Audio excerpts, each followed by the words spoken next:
Scroll करू नका, जरा थांबा, श्वास घ्या आणि ऐका. मला माहिती आहे की 25 कधी 26 होणार यासाठी तुम्ही आतुरलेले आहात. तसं वाटणं अगदी स्वाभाविक आहे. या वर्षात कित्येक संधी हुकल्या असतील, हातातून कित्येक हात सुटले असतील, जिवलग मित्र वेगवेगळ्या शहरात पांगले असतील, जुन्या जखमा चिघळल्या असतील आणि फुंकर घालायला तुमच्या खेरीज कोणीच नसेल. हे सगळं मागे टाकून तुम्हाला पुढे धावायचंय हे खरं आहे आणि योग्यही. पण म्हणून येणाऱ्या वर्षात नवीन बंध, मित्रमैत्रिणी जोडताना दचकू नका.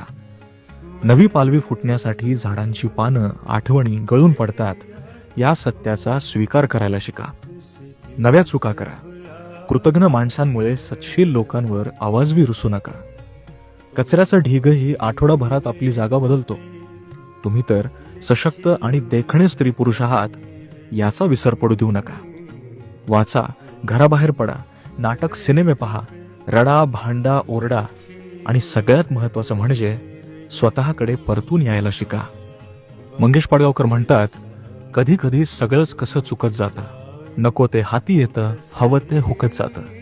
अशा वेळी काय करावं? सुकलेल्या झाडाला न बोलता पाणी द्यावं.